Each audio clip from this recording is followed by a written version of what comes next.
नमस्कार दोस्तों, इस वीडियो में आप डीएलएड सेकंड सेमेस्टर के वर्तमान भारतीय समाज एवं प्रारंभिक शिक्षा प्रश्न पत्र जो कि वर्ष 2019 में डीएलएड 2018 बैच के समय पूछा गया था, उस प्रश्न पत्र का कंप्लीट सॉल्यूशन देखने जा रहे हैं। यदि विगत 5 वर्षों में पूछे गए डीएलएड सेकेंड सेमेस्टर के सभी सब्जेक्ट्स के पेपर का कंप्लीट सॉल्यूशन देखना चाहते हैं तो इस वीडियो के समाप्त होने के बाद से आप इस वीडियो का डिस्क्रिप्शन जरूर चेक करिएगा। चलिए दोस्तों, इस वीडियो को प्रारंभ करते हैं। वस्तुनिष्ठ में पहला प्रश्न पूछा गया था, शिक्षा वह है जो जीवन को संपूर्ण सत्ता के साथ स्थापित करने की शक्ति होती है। यह विचार किसका है? तो यह विचार रविंद्रनाथ टैगोर जी का है। ऑप्शन नंबर 3 इसका सही उत्तर हो जाएगा। दूसरा प्रश्न पूछा गया था, गिजुभाई बघेला द्वारा लिखित पुस्तक है, तो उनके द्वारा लिखित पुस्तक प्राथमिक शाला में भाषा शिक्षा है, यानी कि ऑप्शन नंबर 4 इसका सही उत्तर हो जाएगा। तीसरा प्रश्न पूछा गया था, पाठशाला को बाग और शिशु को पौधा व शिक्षा को माली किसने कहा है? तो ये फ्रोबेल ने कहा है। ऑप्शन नंबर 1 इसका सही उत्तर है।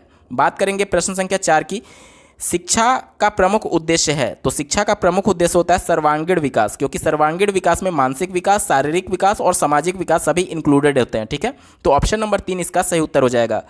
पांचवा प्रश्न पूछा गया था, शिक्षक द्वारा छात्रों में राष्ट्रीय सद्भावना का विकास किया जा सकता है।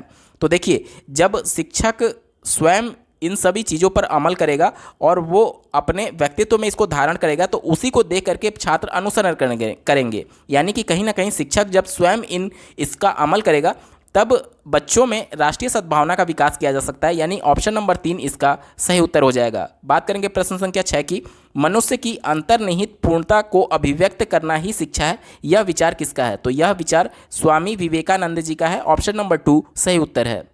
सातवां प्रश्न पूछा गया था, अनिवार्य प्राथमिक शिक्षा का प्रावधान संविधान के किस अनुच्छेद में किया गया है? तो यह अनुच्छेद 45 में किया गया है। ऑप्शन नंबर 3 सही उत्तर हो जाएगा। आठवां प्रश्न पूछा गया था, महात्मा गांधी के दर्शन के अनुसार छात्रों की क्रियाशीलता के लिए पाठ्यक्रम में क्या आवश्यक है? तो हस्तकला विषय आवश्यक है। इससे बच्चे क्रियाशील रहेंगे और एक तरीके से उसमें आत्मनिर्भर होने की भी क्षमता का विकास किया जा सकता है। ऑप्शन नंबर 2 हस्तकला विषय सही उत्तर हो जाएगा। बात करेंगे प्रश्न संख्या 9 की, शिक्षा में प्रयोजनवादी शिक्षा होती है। तो प्रयोजनवादी का मतलब ही होता है, इसको अनुभववाद भी कहा गया है, यानी कि बच्चे स्वयं के अनुभव से ही सीखते हैं। ऑप्शन नंबर 4 अनुभव केंद्रित इसका सही उत्तर हो जाएगा। 10वां प्रश्न पूछा गया था, शिक्षा में निस्पंदन सिद्धांत किसने दिया है? तो यह लॉर्ड मैकाले ने दिया था। ऑप्शन नंबर 2 इसका सही उत्तर हो जाएगा। बढ़ते हैं अगले प्रश्न की तरफ, ऐसी शिक्षा जिसमें किसी निश्चित समय पाठ्यक्रम विद्यालय की आवश्यकता नहीं होती है वह कौन सी है? ध्यान दीजिएगा, नहीं पूछा गया। ठीक है, तो इसका उत्तर हो जाएगा अनौपचारिक शिक्षा। ऑप्शन नंबर 3 इसका सही उत्तर है। बात करेंगे प्रश्न संख्या 12 की। 12वां प्रश्न पूछा गया था, सीखने के लिए स्वतंत्रता एवं निरंतरता आवश्यक है। यह विचार किसका है? तो यह विचार फ्रोबेल का है। ऑप्शन नंबर 1 इसका सही उत्तर हो जाएगा। 13वां प्रश्न पूछा गया था, बौद्ध शिक्षा का प्रमुख केंद्र था। तो बौद्ध शिक्षा का प्रमुख केंद्र नालंदा था। ऑप्शन नंबर 2 इसका सही उत्तर है।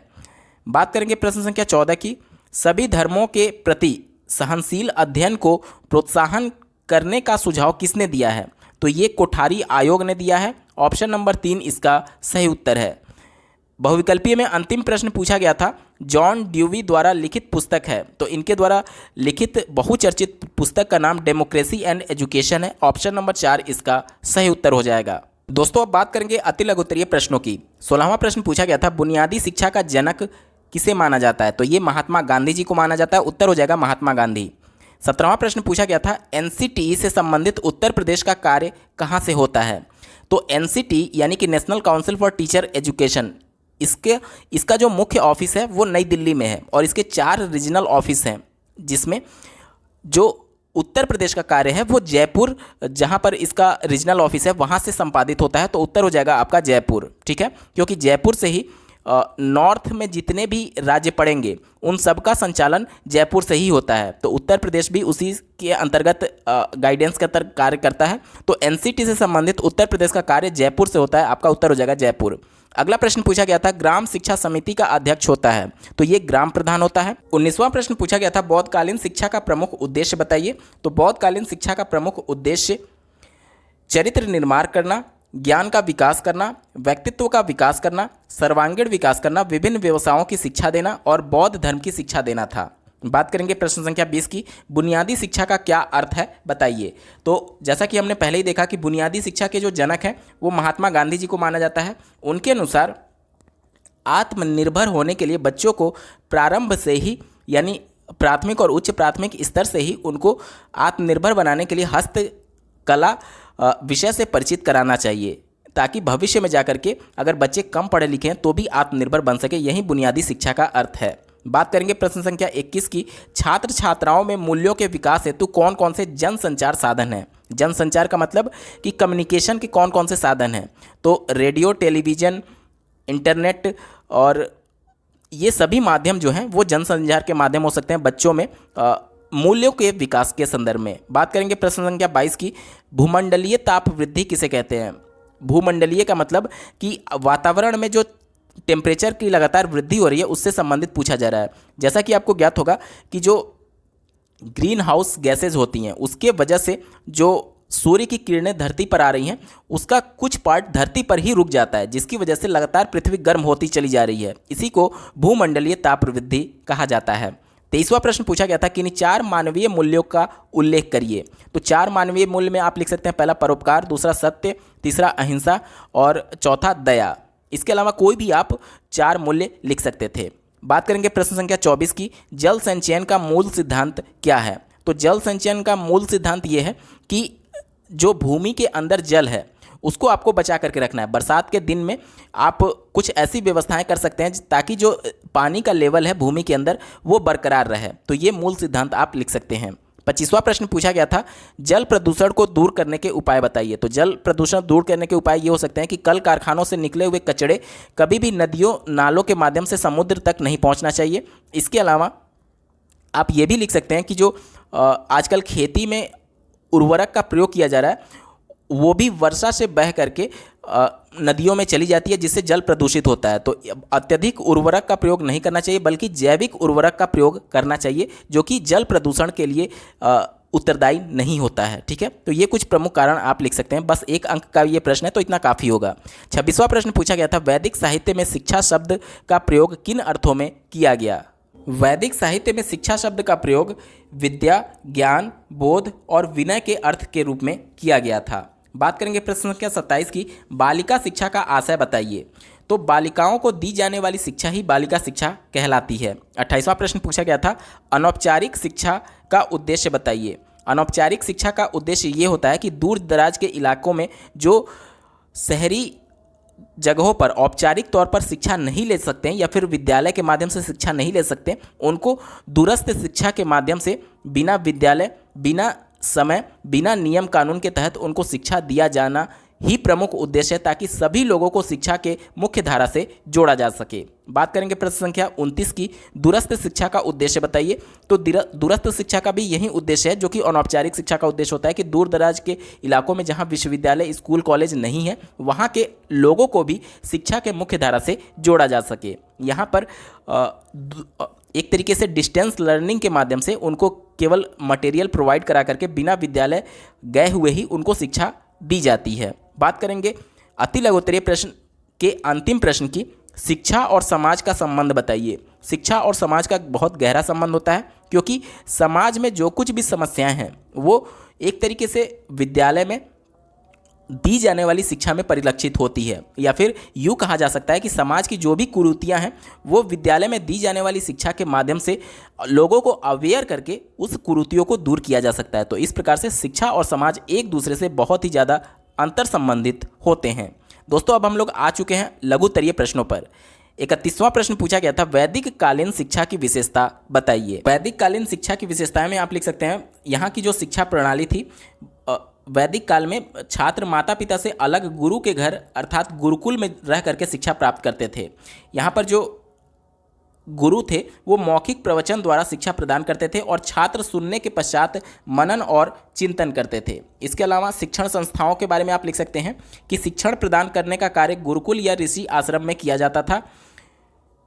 और इसके अलावा पाठ्यक्रम के बारे में आप लिख सकते हैं कि पाठ्यक्रम में राजनीति शास्त्र, समाज शास्त्र, दर्शन शास्त्र, व्याकरण, ज्योतिषी एवं तर्क विज्ञान को शामिल किया जाता था। परीक्षाओं के बारे में लिख सकते हैं कि परीक्षाएं मौखिक रूप से प्रतिदिन होती थी। दूसरा पाठ पढ़ाने से पूर्व पढ़ाए गए पाठ की मौखिक परीक्षा ली जाती थी। अनुशासन के बारे में लिख सकते हैं कि यहाँ पर छात्र स्व अनुशासन के अंतर्गत प्रेरित होते थे और स्व अनुशासन उनमें व्याप्त था। स्त्री शिक्षा के बारे में आप लिख सकते हैं कि वैदिक युग में स्त्रियों को शिक्षा प्रदान करने की पूर्ण स्वतंत्रता थी। इस प्रकार से आप कुछ महत्वपूर्ण विशेषताएं लिख सकते हैं। बात करेंगे प्रश्न संख्या 32 की, मध्यकालीन शिक्षा के उद्देश्य बताइए। उद्देश्यों में पहला आप लिख सकते हैं ज्ञान का प्रसार। इस्लाम धर्म के प्रवर्तक मोहम्मद साहब ज्ञान को निजात यानी मुक्ति पाने का आधार मानते थे, इसलिए उन्होंने प्रत्येक मुस्लिम के लिए ज्ञान को प्राप्त करना अनिवार्य बताया था। इसके अलावा दूसरा उद्देश्य आप लिख सकते हैं कि इस्लाम धर्म का ज्ञान प्रदान करना। तीसरा उद्देश्य आप लिख सकते हैं अच्छे चरित्र निर्माण पर बल देना।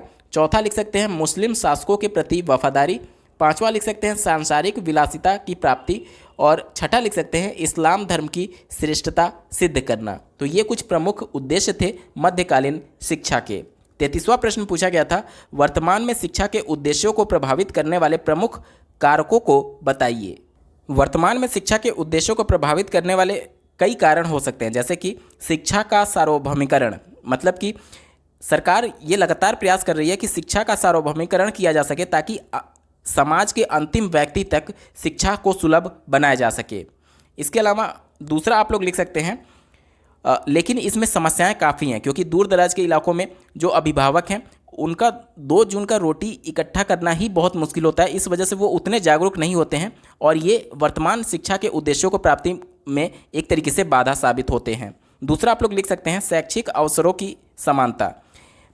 अगर एक तरफ देखा जाए अमीर समाज है और दूसरी तरफ गरीब समाज है, यहाँ पर शैक्षिक अवसरों की समानता नहीं है। भले ही सरकारी विद्यालयों में जो स्कूल फीस है या फिर ड्रेस है, कॉपी किताब के जो खर्चे हैं वो 0 रुपये हैं, बावजूद इसके यहाँ पर जो शिक्षा का स्तर है प्राइवेट स्कूल से बहुत ज़्यादा कमज़ोर है, क्योंकि यहाँ पर ना तो इंफ्रास्ट्रक्चर है ना तो उस प्रकार का माहौल है। क्योंकि बच्चे अगर यहाँ से पढ़ाई करके जाते हैं तो उनके घर पर उस प्रकार का माहौल नहीं होता है पढ़ाई का। इस वजह से लोगों को यानी बच्चों को शैक्षिक अवसरों की समानता नहीं हो पा रही है प्राइवेट स्कूल और सरकारी स्कूलों में।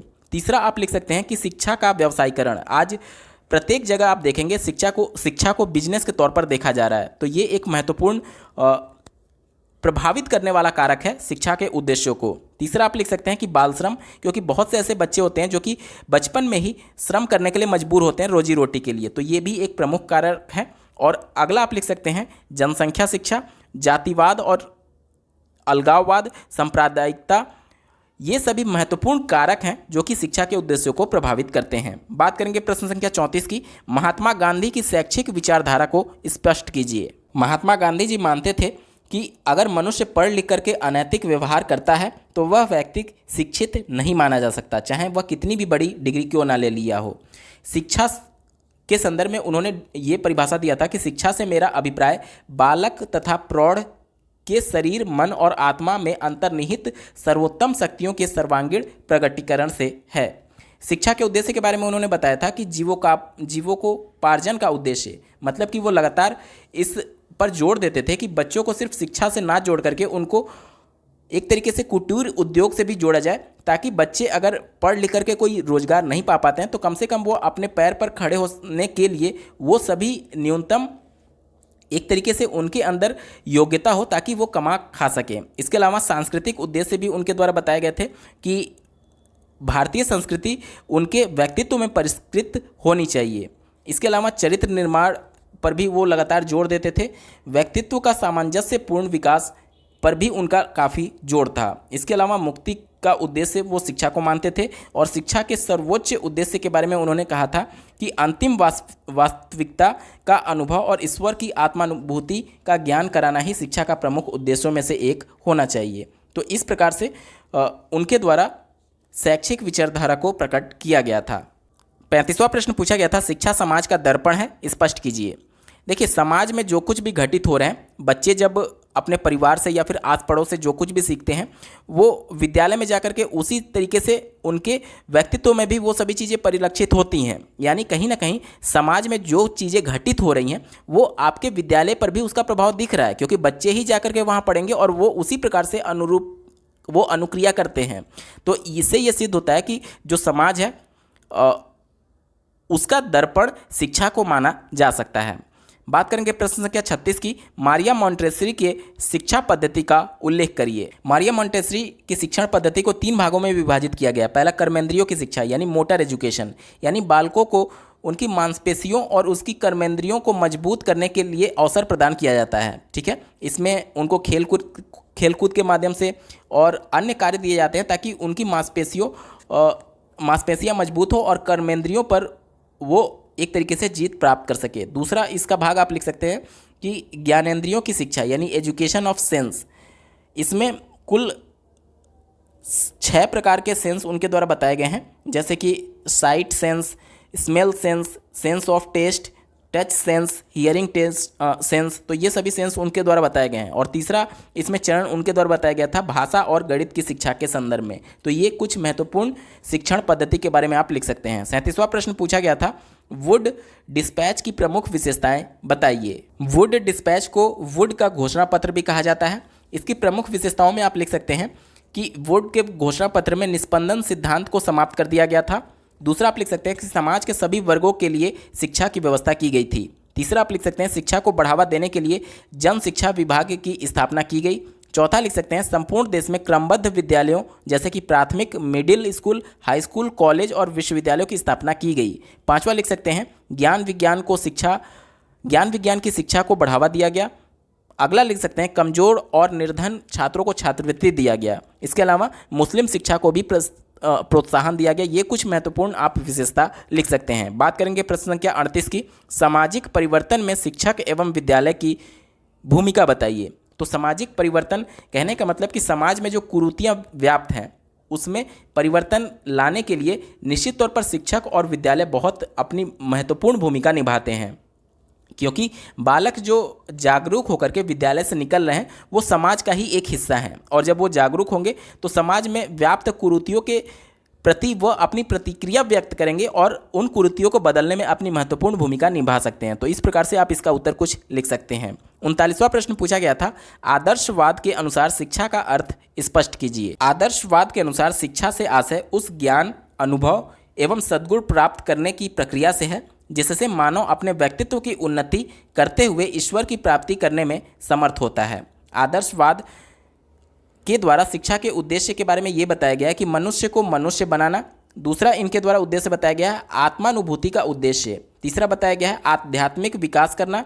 चौथा बताया गया सत्यम, शिवम और सुंदरम को विकसित करना। पांचवा सांस्कृतिक संपत्ति की रक्षा। छठा मूल प्रकृति को आध्यात्मिक प्रकृति में बदलना। तो इस प्रकार से आप इसका उत्तर दे सकते हैं। दोस्तों, हम लोग वीडियो के बिल्कुल अंतिम पड़ाव में आ चुके हैं। अभी तक का ये वीडियो आपको कैसा लगा कमेंट करके जरूर बताइएगा, क्योंकि आपका एक कमेंट मुझे मोटिवेट करेगा ऐसे ही महत्वपूर्ण वीडियो लाने के संदर्भ में। इस प्रश्न पत्र का अंतिम प्रश्न पूछा गया था, विद्यालय के विकास में समुदाय की भूमिका बताइए। समुदाय के बारे में आप लिख सकते हैं कि किसी सीमित क्षेत्र के अंतर्गत सामाजिक जीवन के संपूर्ण संगठन को समुदाय कहा जा सकता है। ठीक है, और समुदाय का जो प्रमुख कार्य होता है विद्यालय के विकास के संदर्भ में उसके बारे में आप लिख सकते हैं कि विद्यालयों की स्थापना करना। दूसरा सार्वभौमिक शिक्षा की व्यवस्था। तीसरा शिक्षा के उद्देश्य का निर्माण एवं शिक्षा पर नियंत्रण। चौथा व्यावसायिक एवं औद्योगिक शिक्षा की व्यवस्था करना। तो ये कुछ प्रमुख कार्य होते हैं समुदाय के विद्यालय के विकास के संदर्भ में।